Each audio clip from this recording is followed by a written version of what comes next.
अस्सलाम वालेकुम दोस्तों। आज मैं आप लोगों की खिदमत में हाजिर हूँ कास्ट अकाउंटिंग के 5वें लेक्चर के साथ।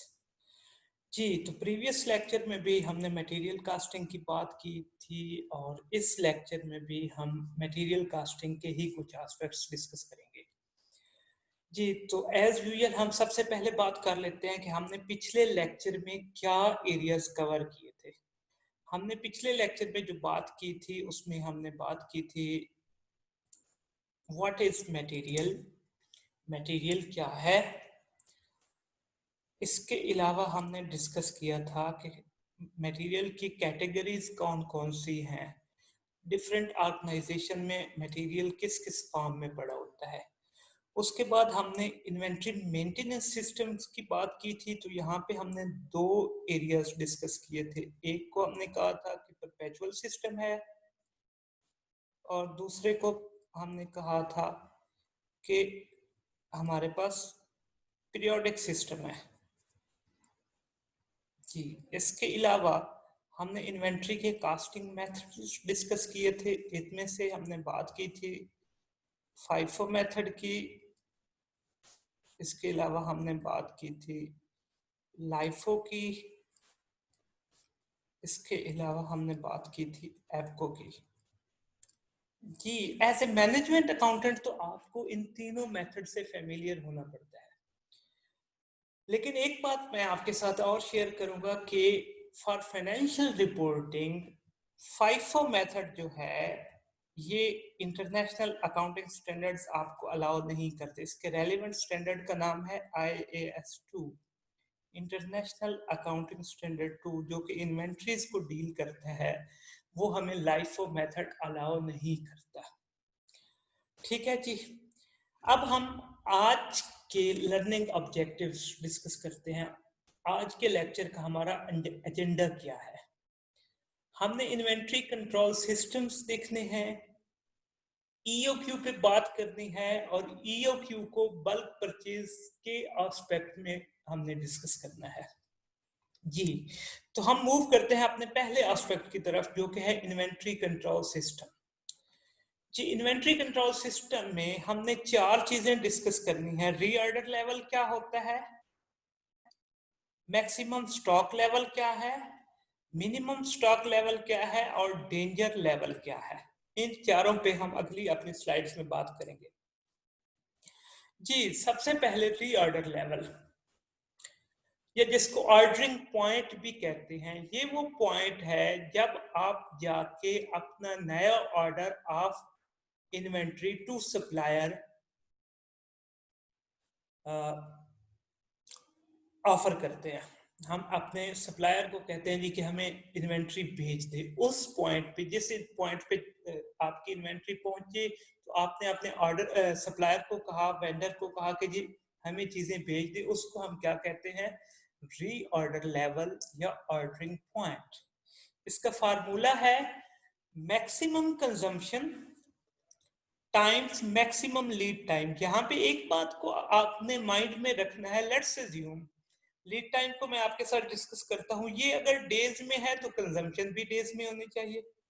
अगर ये वीक्स में है तो कंजम्पशन भी वीक्स में होनी चाहिए। अगर मंथ्स में है तो कंजम्पशन भी मंथ्स में होनी चाहिए। जी, तो लीड टाइम क्या होता है, it is a time lag between placing of an order and eventual receipt of inventory from supplier. अब जरा गौर कीजिएगा कि ये वो टाइम है दरमियानी जब आपने सप्लायर को ऑर्डर प्लेस कर दिया और सप्लायर से डिलीवरी आप तक पहुंचने तक, इवेंचुअल रिसीट ऑफ इन्वेंट्री, जब आपने मटेरियल को एक्चुअल में रिसीव किया, जब आपने ऑर्डर प्लेस किया और जब रिसीव किया, उसके दरमियानी टाइम पीरियड को हम क्या कहते हैं कि ये हमारा लीड टाइम है। ये हमारा लीड टाइम है। This is called lead time. तो ये वो टाइम पीरियड है जब आपने ऑर्डर प्लेस किया और जब आपको एक्चुअल में इन्वेंट्री मिली, उसके दरमियानी टाइम पीरियड। तो हम रीऑर्डर लेवल क्यों मैक्सिमम कंजम्पशन पे, लेट्स अज्यूम हमारे पास सप्लायर हमारे से मैक्सिमम टाइम लेता है और उन दिनों में इन्वेंट्री का हमारे पास मैक्सिमम कंजम्पशन भी होती है तो फिर भी हमारे पास जो है हम स्टॉक आउट की सिचुएशन में ना चले जाए, हमारे पास ऐसी सिचुएशन ना बन जाए कि हमारे पास स्टॉक है ही नहीं। इस चीज से बचने के लिए हम रीऑर्डर लेवल कैलकुलेट करते हैं, maximum consumption times maximum lead time. इसके बाद फिर है हमारा मैक्सिमम स्टॉक लेवल।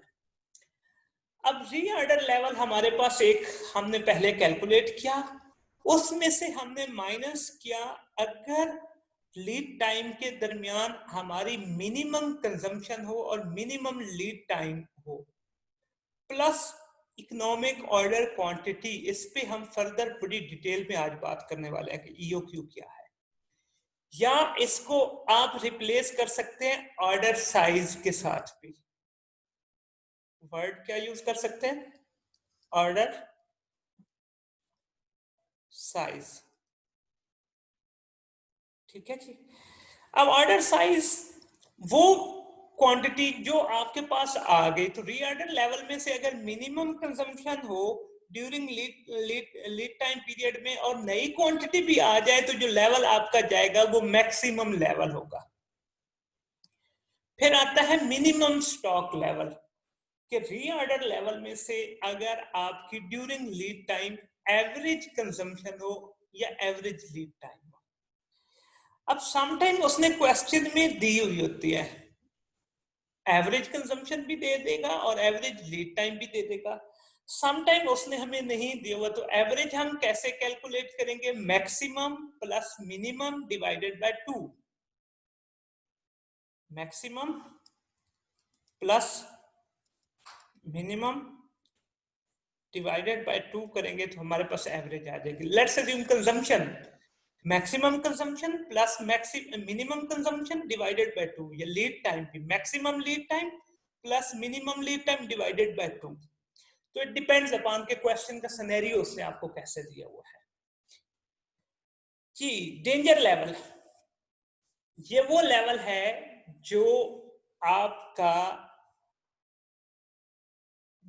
जिसमें आपको इमरजेंसी लेवल में भी रिक्वायर्ड करनी पड़े तो चीजें आ जाए, उससे नीचे नहीं जाना। रीऑर्डर लेवल में से average consumption multiply by emergency lead time निकालेंगे तो वो आपके पास डेंजर लेवल आ जाएगा। अब इस एक क्वेश्चन के साथ, न्यूमेरिकल एग्जांपल के साथ हम इन सारे कॉन्सेप्ट्स को सॉल्व करते हैं। लेट्स अज्यूम आपकी मैक्सिमम कंजम्पशन जो है वो 1000 यूनिट्स है, मिनिमम कंजम्पशन 8000 यूनिट्स है, और एवरेज कंजम्पशन जैसे कि मैंने कहा कि आपने कैलकुलेट की maximum plus minimum divided by 2, वो 900 कैलकुलेटेड हमें मिल गई। अदरवाइज हम कैलकुलेट कर लेते कि 1000 प्लस 800 डिवाइडेड बाय 2 कर देते तो हमारे पास ये 900 का ही फिगर आता, बट क्योंकि उसने हमें कैलकुलेट करके दे दिया, हमें नहीं जरूरत जी। Lead time 5 to 10 days. अब मिनिमम लीड टाइम कितना है, 5 डेज, और मैक्सिमम लीड टाइम कितना है, 10 डेज। अब इसको एवरेज उस वे में भी कैलकुलेट किया जा सकता है, 5 प्लस 10 डिवाइडेड बाय 2, लेकिन क्वेश्चन में ही उसने बता दिया कि नॉर्मल प्रैक्टिस क्या है कि एवरेज आपका सप्लायर कितने दिन ले रहा है, 8 दिन, जब आपने ऑर्डर प्लेस किया और जब आपको चीजें मिली।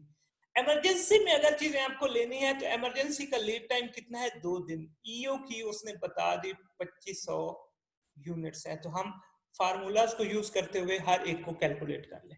Reorder level maximum consumption multiply by maximum lead time 1000 maximum consumption है, 10 डेज मैक्सिमम लीड टाइम है, इन दोनों को मल्टीप्लाई किया तो हमारे पास 10,000 यूनिट्स हमारे पास आ गया लेवल। उसके बाद हमारे पास मैक्सिमम स्टॉक लेवल। अब हमने, हमारे पास जब भी 10,000 यूनिट्स पहुंचेंगे हमने नया ऑर्डर प्लेस कर देना है अपने सप्लायर को। Maximum stock level reorder level 10,000 minus into, इसमें से हमने माइनस कर दिया minimum consumption multiply by minimum lead time. 800 minimum consumption है, पर डे की और लीड टाइम कितना है 5, तो इसको मल्टीप्लाई कर लिया, इसमें से माइनस कर दिया, प्लस EOQ 25,000 की क्वांटिटी गिवन है क्वेश्चन में। सम टाइम आपको कैलकुलेट करना पड़ती है, जो कि हम आने वाली स्लाइड्स में सीखेंगे कि हमें EOQ कैसे कैलकुलेट करना है। इस तरह 31,000 यूनिट्स आपका मैक्सिमम स्टॉक लेवल आ गया। फिर minimum stock level, reorder level minus average consumption times average lead time, 10,000 minus 900 average daily consumption, इसको एवरेज लीड टाइम 8 से मल्टीप्लाई किया तो हमारे पास जो फिगर आया 9 टाइम्स 8 7200, ये फिगर बन गया हमारे पास। इस 7200 को में 10,000 में से हमने 7200 को माइनस कर दिया तो हमारे पास फिगर आ गया 2800 का। अब ये हमारा मिनिमम स्टॉक लेवल है। फिर है डेंजर लेवल, जिससे नीचे जाएंगे तो आप स्टॉक आउट भी हो सकते हैं। डेंजर लेवल तो वो होता है कि जिस पे अगर पहुंच गए तो आपको इमरजेंसी में स्टॉक मंगवाना है, तो वो कितना, इमरजेंसी टाइम कितना है 2 दिन के लिए, और एवरेज कंजम्पशन 900-1800 पे आ गया। ये बहुत खतरनाक है। अगर आप इधर चले जाएं तो प्रोबेबिलिटी जो है स्टॉक आउट होने की वो बहुत ज्यादा बढ़ जाती है। ठीक है जी। अब हमारा आज का जो मेजर टॉपिक है वो है EOQ का। इस पे हमारी बड़ी डिटेल डिस्कशन होनी है। EOQ is the ideal order quantity, ideal order quantity a company should purchase। तो ये बेसिकली बताता क्या है कि ये वो क्वांटिटी बताता है EOQ जो आपको अपने सप्लायर से एक ऑर्डर में परचेज करनी है, जिसका मकसद क्या है, मिनिमाइज करना है किसको, इन्वेंट्री की कॉस्ट को। आपने अल्टीमेटली ऑब्जेक्टिव क्या अचीव करना है, इन्वेंट्री की कॉस्ट को मिनिमाइज करना है। कौन कौन सी हो सकती है, होल्डिंग कॉस्ट है, शॉर्टेज कॉस्ट है, या ऑर्डर कॉस्ट। शॉर्टेज कॉस्ट को स्टॉक आउट कॉस्ट भी कहते हैं कि अगर स्टॉक ना हो तो फिर भी एक कॉस्ट पड़ती है। हमने ओवरऑल इन सब कॉस्टों को मिनिमाइज करना है। तो वो कौन सी क्वांटिटी आइडियल क्वांटिटी है जो एक दफा ऑर्डर जब प्लेस करना है तो हमने बाय करनी है अपने सप्लायर से, ये हमें EOQ बताता है। ये 1913 में पहली दफा मॉडल बना था और इसका जो इन्वेंटर है उसका नाम है फोर्ड W हैरिस। हाँ, लेकिन with the passage of time इस पे काम होता रहा और ये चेंज होके आज जो फॉर्म हमारे पास है उसमें है। अब इसके अजम्पशंस क्या हैं, वो क्या है कि डिमांड कांस्टेंट है, ऑर्डरिंग और होल्डिंग कॉस्ट कांस्टेंट्स हैं। प्रैक्टिकली मुमकिन ऐसा ना हो, बट इस मॉडल ने ये 3 अजम्पशंस बनाई है कि एनुअल आपकी जो डिमांड है यूनिट्स की वो कांस्टेंट है, आपको पता है। जो एक ऑर्डर प्लेस करने की कॉस्ट है वो आपको पता है, और होल्डिंग कॉस्ट, स्टोरेज या इसको कैरिंग कॉस्ट भी कहते हैं एक यूनिट की, वो भी आपको पता है, और ये कांस्टेंट रहनी है। तीनों कॉस्टें आपकी कांस्टेंट रहनी है। ये अजम्पशंस है। अब इस मॉडल को अप्लाई करने से आपने अचीव क्या करना है, आपने एक ऐसा ऑर्डर साइज डिटरमिन करना है, ऑप्टिमल ऑर्डर क्वांटिटी, जिसने मिनिमाइज करना है क्या, आपकी total cost related to ordering, receiving and holding inventory. ठीक है जी। अब ये कहां पे बेहतर अप्लाई हो सकता है, जहां पे आपको डिमांड, ऑर्डरिंग और होल्डिंग कॉस्ट जो है आप कांस्टेंट रख सकते हो। तो ऐसे एनवायरनमेंट में, क्योंकि अजम्पशन यही है ना, तो ऐसी ऑर्गेनाइजेशन में जहां पे ये तीनों चीजें कांस्टेंट्स हो सकती है, वहां पे EOQ मॉडल की ज्यादा इफेक्टिव एप्लीकेशन है। ठीक है जी। अब हम EOQ को कैलकुलेट किस किस वे में कर सकते हैं। नंबर 1, हमारे पास पहला मेथड जो है, हम थ्रू फार्मूला EOQ को कैलकुलेट कर सकते हैं। हम अगर आने वाली स्लाइड्स में डिस्कस करेंगे। फिर हम एक टेबल बना के भी EOQ को कैलकुलेट कर सकते हैं। तीसरा मेथड क्या है कि थ्रू ग्राफ भी हम ईओक्यू को कैलकुलेट कर सकते हैं। तो हम आज इन तीनों मेथड्स को अप्लाई करेंगे, इन तीनों मेथड्स को यूज करेंगे। तो आइए हम अपने पहले मेथड की तरफ मूव करते हैं, जो कि है फार्मूला मेथड। जी, ईओक्यू का फार्मूला ये है। अब इसकी टर्मिनोलॉजी या इसका जो सीक्वेंस है वो मुमकिन है डिफरेंट बुक्स में या डिफरेंट लिटरेचर में डिफरेंट दिया हो। 2 times AR times OC divided by HC। अब समटाइम AR को D से भी डिनोट किया जाता है, डिमांड से। AR means annual requirement of units. OC ordering cost per order. This is important, ordering cost per order के एक दफा आपने ऑर्डर प्लेस किया तो आपको कितनी कास्ट पड़ेगी। सीसी कैरिंग कास्ट, इसको समटाइम एचसी भी लिखा हुआ होता है, होल्डिंग कास्ट भी लिखा होता है। कैरिंग कास्ट या होल्डिंग कास्ट पर यूनिट, एक यूनिट को होल्ड करने की आपकी कितनी कास्ट है। तो हमारे पास फार्मूला क्या है, 2 times AR times OC divided by CC। जी, अब इसके अलावा हमारे पास और कौन से इंपॉर्टेंट फार्मूलाज हैं। हमें एक फार्मूला जो आगे जाके यूज भी करना है वो नंबर ऑफ ऑर्डर्स है। तो नंबर ऑफ ऑर्डर्स हम कैसे कैलकुलेट करेंगे, एनुअल रिक्वायरमेंट AR को डिवाइड कर देंगे ऑर्डर साइज के। एक दफा जब ऑर्डर प्लेस करेंगे, जो कि नॉर्मल सर्कमस्टांसेस में क्या होता है, ऑर्डर साइज EOQ होता है, क्योंकि EOQ ने ही हमें ऑप्टिमम ऑर्डर साइज बताया कि जब आपने इन्वेंट्री मटेरियल परचेज करना है तो कितने यूनिट्स आपने एक ऑर्डर में परचेज करने हैं। Otherwise exception to the rule है, तो समटाइम EOQ की बजाय हमारा ऑर्डर साइज कोई और भी हो सकता है। आगे जाके हम इसको डिस्कस करेंगे, but in normal circumstances your order size would be your EOQ। Annual requirement को ऑर्डर साइज से डिवाइड करेंगे तो हमारे पास नंबर ऑफ ऑर्डर्स आ जाएंगे। टोटल ऑर्डरिंग कास्ट कैसे कैलकुलेट करेंगे, नंबर ऑफ ऑर्डर्स को मल्टीप्लाई करेंगे ऑर्डरिंग कास्ट पर ऑर्डर के साथ। तो हमारे पास टोटल ऑर्डरिंग कास्ट के एक साल में, एक एनुअल टाइम पीरियड में हमारी ऑर्डर करने की टोटल कास्ट कितनी बनेगी, वो जितने नंबर ऑफ ऑर्डर्स हमने ऊपर पहले वाले फार्मूला में कैलकुलेट किए, इस फार्मूला में उनको मल्टीप्लाई कर दिया ऑर्डरिंग कास्ट पर ऑर्डर, क्योंकि ये हमारी अजम्पशन है, ये कांस्टेंट रहेगा। तो हमारे पास टोटल ऑर्डरिंग कास्ट आ जाएगी। उसके बाद है एवरेज इन्वेंट्री। एवरेज इन्वेंट्री कैसे कैलकुलेट करेंगे, ऑर्डर साइज जो कि नॉर्मल क्या होगा, EOQ होगा, तो उसको 2 पे डिवाइड कर देंगे। बट अगेन मैं रिपीट कर रहा हूं, एक्सेप्शन टू द रूल है।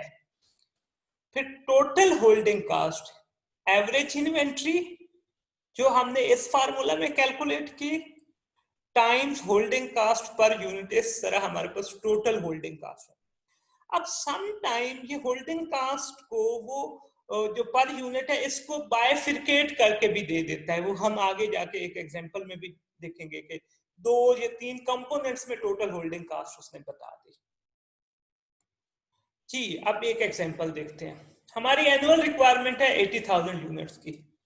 ऑर्डरिंग कास्ट पर ऑर्डर है 1200, परचेज प्राइस पर यूनिट है 6, ऑर्डरिंग कास्ट कितनी है 1200।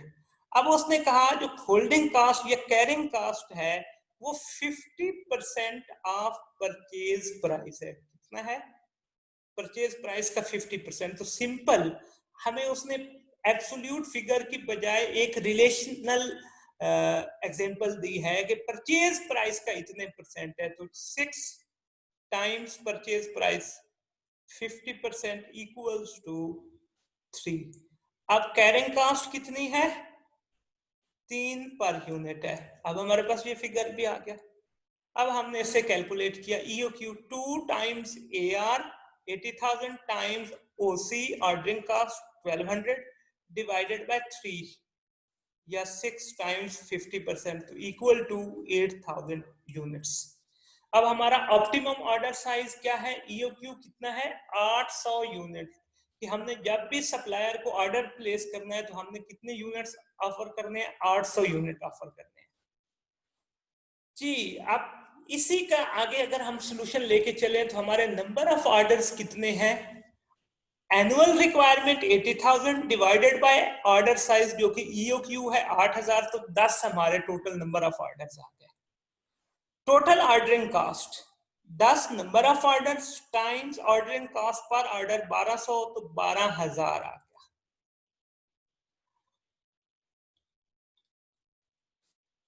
Average inventory 8,000 order size divided by 2, जो कि इस केस में क्या है, ईओक्यू ही हमारा ऑर्डर साइज है। 8,000 divided by 2 is equal to 4,000। Total holding cost 4,000, average inventory times holding cost per unit जो हमने कैलकुलेट की थी 3, 12,000 आ गया। अब एक चीज आपने यहाँ पे नोटिस की होगी कि ईओक्यू लेवल पे टोटल ऑर्डरिंग कास्ट और टोटल होल्डिंग कास्ट इक्वल है। At EOQ level,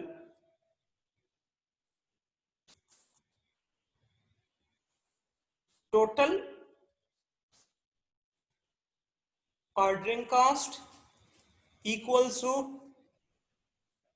total holding cost, या जिसको कैरिंग कास्ट भी कहते हैं। जैसा कि इस केस में 12,000 और 12,000। इसके बारे में एक और पॉइंट भी है, एक और पॉइंट भी है, वो क्या है कि इन दोनों का अपोजिट रिलेशनशिप है। ऑर्डरिंग कास्ट और होल्डिंग कास्ट का अपोजिट रिलेशनशिप है। मींस अगर एक बढ़ेगी तो दूसरी कम होगी, and vice versa. Later on मैं एक एग्जांपल में इस चीज को और बेहतर वे में आपको इलेबोरेट करूंगा। जी, अब हम बात कर लेते हैं टेबल मेथड की। अभी तक हमने जो डिस्कस किया वो क्या था, फार्मूला मेथड। अब हम टेबल मेथड में देखें। हमारा एनुअल रिक्वायरमेंट कितनी है, 80,000, ये तो कांस्टेंट रहनी है। लेट्स अज्यूम अगर हमने पहला ऑर्डर साइज बनाया 20 का, तो नंबर ऑफ ऑर्डर्स 4 हो गए, टोटल ऑर्डरिंग कॉस्ट 4800 हो गई। टोटल होल्डिंग कास्ट,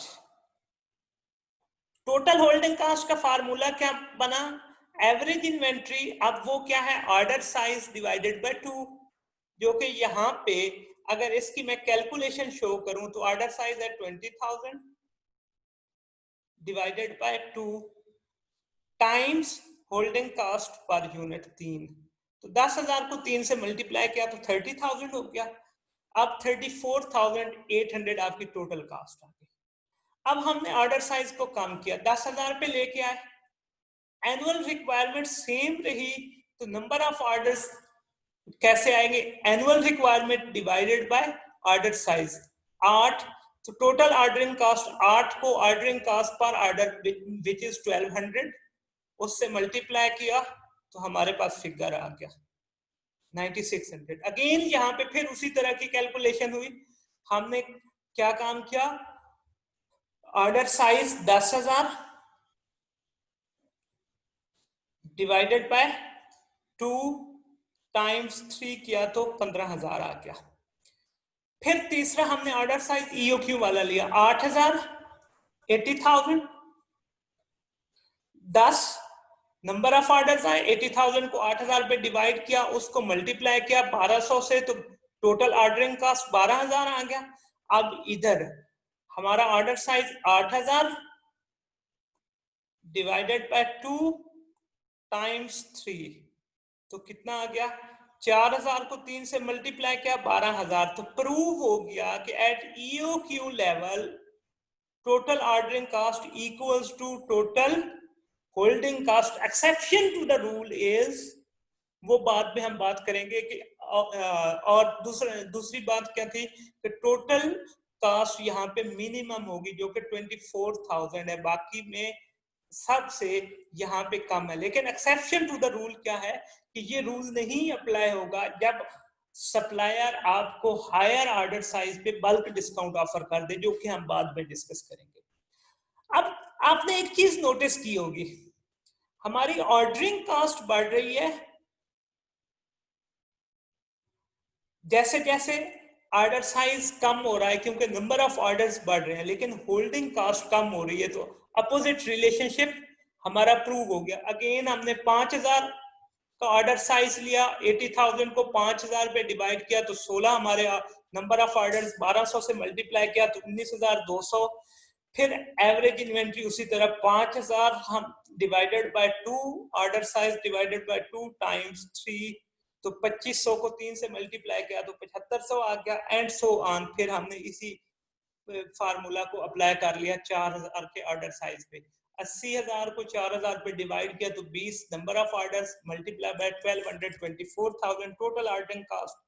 6000 हमारे पास कैसे आया, 4000 डिवाइडेड बाय 2 टाइम्स 3, 2000 को 3 से मल्टीप्लाई किया तो 6000 का फिगर आ गया, और टोटल कॉस्ट 30,000 जो कि सबसे कम किस पे आई, ईओक्यू वाले ऑर्डर साइज पे। तो हमारा नॉर्मल सर्कमस्टांसेस में अगेन कंक्लूजन क्या निकला कि हमारा ऑप्टिमम ऑर्डर साइज कौन सा होगा, ईओक्यू वाला। इसके बाद हम इसी चीज की डायग्रामेटिक प्रेजेंटेशन देखते हैं।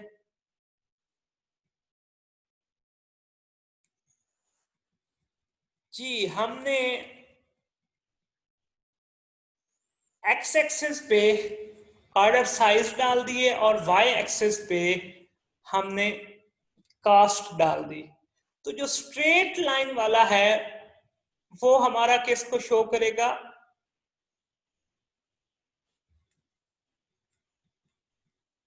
ये कैरिंग कास्ट शो हो रही है। तो जैसे जैसे ऑर्डर साइज बढ़ता जाएगा कैरिंग कास्ट आपकी बढ़ती गई। फिर हमने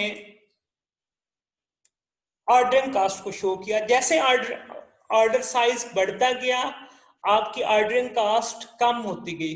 अब एक बात याद रखिएगा, जो कैरिंग कास्ट है वो स्ट्रेट जाएगा अपवर्ड, लेकिन जो ऑर्डरिंग कास्ट है वो डाउनवर्ड आएगा, लेकिन कर्व की फॉर्म में आएगा, क्योंकि प्रोपोर्शनेट चेंज जो है वो डिफरेंट है। और ऊपर ये हमारे पास टोटल कास्ट है। अब याद रखिएगा कि जहां पे ये दोनों एरोज आपको इंटरसेक्ट करेंगे, ये वो पॉइंट है, यहाँ पे आपकी ऑर्डरिंग कास्ट और कैरिंग कास्ट इक्वल हो गई, और इस पॉइंट पे, इस स्टेज पे अगर आप देखेंगे तो आपकी टोटल कास्ट मिनिमम है। इधर भी ज्यादा है, इधर भी ज्यादा है, इधर भी ज्यादा है।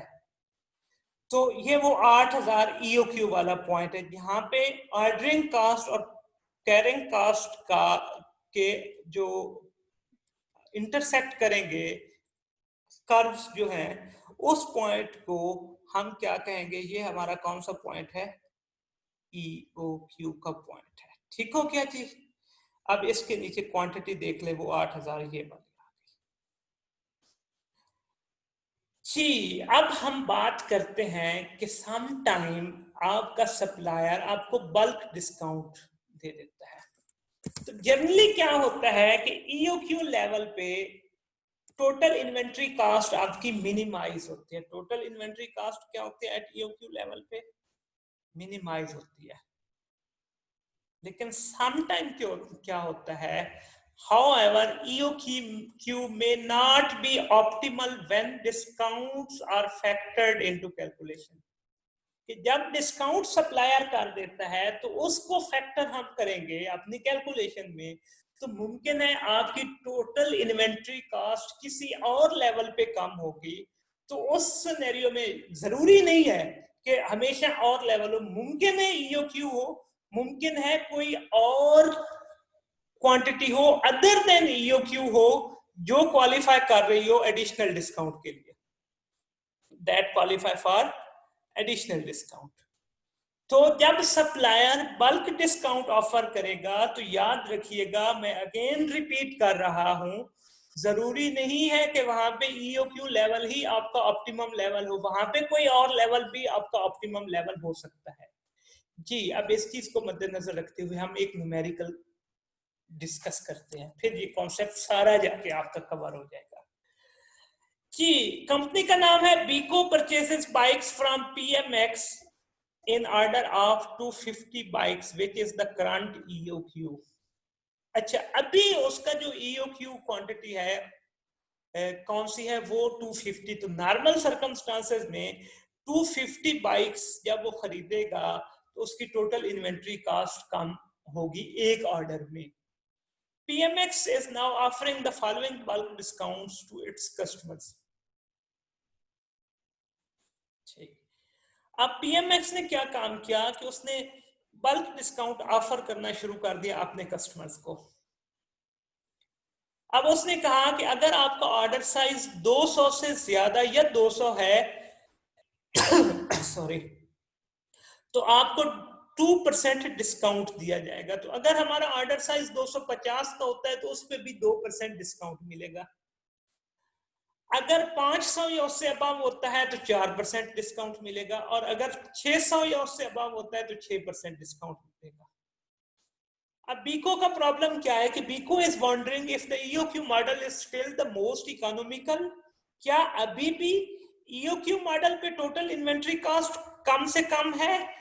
whether increasing the order size would actually be more beneficial, या ऑर्डर साइज को इंक्रीज करेगा तो उससे के लिए ज्यादा बेनिफिशियल है। अब इस चीज को हमने साबित करना है। Following information is relevant to forming the decision. अपने डिसीजन लेने के लिए ये इंफॉर्मेशन जरूरी है। एनुअल डिमांड कांस्टेंट हमें पता है कितनी है, 5000 यूनिट्स। ऑर्डरिंग कॉस्ट हमने अज्यूम किया कांस्टेंट 10 पर ऑर्डर। अब annual holding cost is comprised of the following. अब दो तरह की होल्डिंग कास्ट, जो मैंने पहले कहा था कि होल्डिंग कास्ट में भी उसने दो डिफरेंट फैक्टर्स में आपको दे दी। पहला क्या है कि 5% insurance premium for the average inventory held during the year calculated using the net purchase price. अब ये बड़ी इंपॉर्टेंट बात है कि आपने insurance premium net purchase price पे कैलकुलेट करना है, और $6 की उसके साथ होल्डिंग कास्ट एक और है। एक एब्सोल्यूट फिगर दिया हुआ है, दूसरा रिलेटिव कैलकुलेट करना है वेयर हाउस की कास्ट। अब परचेज प्राइस 200 पर यूनिट है डिस्काउंट के अलावा। अब जितना जितना डिस्काउंट होगा उसको हम अप्लाई कर लेंगे। ले जी, पहली कैलकुलेशन। अब क्योंकि हमारा डिस्काउंट होना है तो हमने अपना ईओक्यू नए सिरे से कैलकुलेट किया। पुराना ईओक्यू कितना था, 250। अब उस पे क्योंकि 2% का डिस्काउंट हमें मिल जाना है, इसलिए हमने उसको अपनी इनकॉर्पोरेट किया कैलकुलेशन में। क्योंकि हमने holding cost sorry not holding cost, insurance premium उसी बेस के ऊपर कैलकुलेट करना है। 2 सर्वे 5000, 2 टाइम्स AR टाइम्स OC, ये तो एब्सोल्यूट फिगर्स दी हुए हैं। नीचे हमारे पास क्या होनी है, HC। अब HC एक तो 6 पर यूनिट एब्सोल्यूट दी हुई है, दूसरी है 5% ऑफ परचेज प्राइस। अब परचेज प्राइस 200 थी बिफोर डिस्काउंट। अब हमें डिस्काउंट कितना मिला, 2% का, तो उसको नेट ऑफ किया तो 98% रिमेनिंग प्राइस आ गई। तो 200 को हमने 98% से मल्टीप्लाई किया तो ये कितना हमारे पास फिगर आ गया, 196 का। अब इस 196 का 5% हमने लेके उसमें से प्लस 6 कर दिया तो ये टोटल फिगर आ गया हमारे पास। हम इसको चेक कर लेते हैं। हमारे पास ये फिगर आया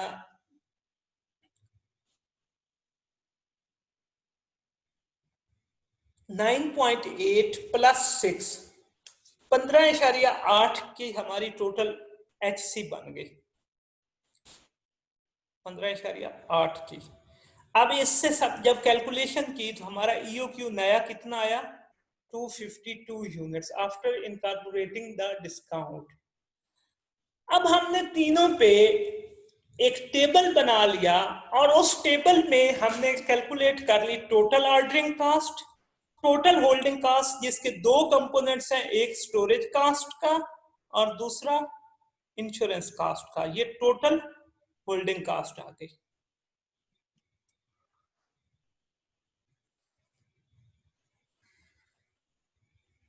टोटल होल्डिंग कास्ट, ठीक है, इन दोनों का सम हमने किया। तो जी पहला ऑर्डर साइज 252 यूनिट्स, तो 5000 divided by 252 number of orders आ गए, पर ऑर्डरिंग कास्ट से मल्टीप्लाई किया तो 1984 का फिगर आया। अब इसकी पहले सारी हम ऑर्डरिंग कास्ट की सारी कैलकुलेशंस देख लेते हैं। उसके बाद हमने ऑर्डर साइज को चेंज किया, 252 से हम 500 पे ले गए, तो 5000 डिवाइडेड बाय 500 टाइम्स 100 1000 आ गया। फिर 5000 डिवाइडेड बाय 1000, अब हमने ऑर्डर साइज को बढ़ा दिया, तो नंबर ऑफ ऑर्डर्स कम होते जाएंगे। तो जैसे जैसे ऑर्डर साइज बढ़ता जाएगा, नंबर ऑफ ऑर्डर्स कम होते जाएंगे और टोटल ऑर्डरिंग कॉस्ट भी कम होती जाएगी, जो कि 500 आ गई। उसके बाद storage cost, average inventory times cost per unit. पहले 250 टाइम्स 2 डिवाइडेड बाय 2 टाइम्स 6 756, फिर 1500 500 डिवाइडेड बाय 2 टाइम्स 6, फिर 1000 डिवाइडेड बाय 2 टाइम्स 6 3000। तो जैसे जैसे ऑर्डर साइज बढ़ेगा, एवरेज इन्वेंट्री बढ़ेगी, तो टोटल होल्डिंग कॉस्ट भी बढ़ती जाएगी। तो अपोजिट रिलेशनशिप फिर प्रूव हो गया कि ऑर्डरिंग कॉस्ट और होल्डिंग कॉस्ट का अपोजिट रिलेशनशिप है। फिर insurance cost 250 divided by 2 times. अब ये कैलकुलेशन बड़ी इंपॉर्टेंट है। उसने कहा इंश्योरेंस कॉस्ट 5% है नेट परचेज प्राइस का। नेट परचेज प्राइस हमारी कितनी है? परचेज प्राइस टाइम्स हमने नेट परसेंटेज आफ्टर डिस्काउंट, तो 2% का डिस्काउंट था, उसको माइनस किया यहाँ पे, तो 0.98 को 200 से मल्टीप्लाई किया, टाइम्स 5% जितनी इंश्योरेंस कॉस्ट है उसको एवरेज इन्वेंट्री के साथ मल्टीप्लाई करके ये टोटल कर लिया। अब 1235 और 756 इन दोनों का सम जो है ये टोटल होल्डिंग कॉस्ट है 252 ऑर्डर साइज पे। फिर सेम इसी तरह हमने 500 ऑर्डर साइज पे भी एवरेज इन्वेंट्री कैलकुलेट की, 500 divided by 2 times 6 equal to 1500। लेकिन यहाँ पे 500 पे 4% डिस्काउंट था, इधर 2% डिस्काउंट है और यहाँ पे 6% डिस्काउंट है।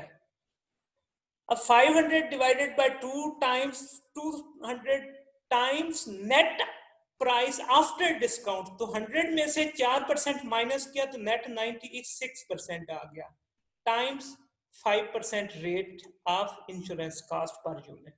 फिर एवरेज इन्वेंट्री के साथ मल्टीप्लाई किया तो 2400 आया, अगेन 1000। अब ऑर्डर साइज बढ़ गया, डिवाइडेड बाय 2 टाइम्स। अब यहाँ पे 6% डिस्काउंट है, तो नेट प्राइस कितनी आई?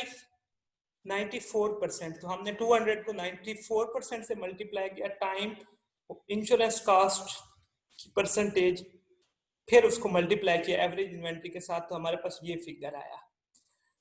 अब परचेज प्राइस पे भी हमें डिस्काउंट मिल रहा है, पहले 2% मिला, फिर 4% मिला और फिर 6% मिला, तो हमारी परचेज प्राइसेस भी आ गई। तो इन तीनों कास्टों का सम किया, कौन कौन से? ऑर्डरिंग कास्ट का, होल्डिंग कास्ट का और परचेज प्राइस का, तो हमारे पास टोटल फिगर आ गए। तो अगर हमारा 252 यूनिट्स हम ऑर्डर साइज रखते हैं तो हमारी टोटल इन्वेंट्री कॉस्ट है 983975। फिर अगर हम 500 यूनिट्स का ऑर्डर साइज रखते हैं तो हमारी 964900, और अगर 1000 का ऑर्डर साइज रखते हैं तो ये 948200। तो देखिए जी 948200 सबसे कम कास्ट है। तो हम अपना ऑर्डर साइज, अब हमारा ऑप्टिमम ऑर्डर साइज क्या हुआ, डिसीजन क्या हुआ? हमने 1000 यूनिट्स का ऑर्डर प्लेस करना है। अब ये एक्सेप्शन हो गई कि हम ईओक्यू के फार्मूला से, ईओ के कानून से हमने अपने आप को डेविएट कर लिया, क्योंकि हमारा अल्टीमेट ऑब्जेक्टिव क्या है कि टोटल इन्वेंट्री कॉस्ट को मिनिमाइज करना है, जो कि अब यहाँ पे अचीव हो रहा है 1000 यूनिट्स का अगर हम ऑर्डर प्लेस करेंगे। तो जी ये हमारे आज के लेक्चर की डिस्कशन थी। हमने इन्वेंट्री के डिफरेंट लेवल्स को डिस्कस किया, ईओक्यू को बड़ी डिटेल में डिस्कस किया कि जी ईओक्यू हम किस किस मेथड से कैलकुलेट कर सकते हैं, फार्मूला से कैलकुलेट कर सकते हैं, टेबल से कैलकुलेट कर सकते हैं, ग्राफ से कैलकुलेट कर सकते हैं। और फिर हमने उसको देखा कि अगर हमारा सप्लायर हमें बल्क परचेज ऑफर कर देता है तो फिर हम क्या करेंगे। मैं उम्मीद करता हूं कि आपको आज का लेक्चर पसंद आया होगा, और आप काइंडली मेरे YouTube चैनल को सब्सक्राइब कीजिएगा और शेयर कीजिएगा और बेल आइकन को जरूर दबाइएगा ताकि आपको मेरी हर आने वाली नई वीडियो का नोटिफिकेशन भी मिलता रहे। Thank you very much for your time.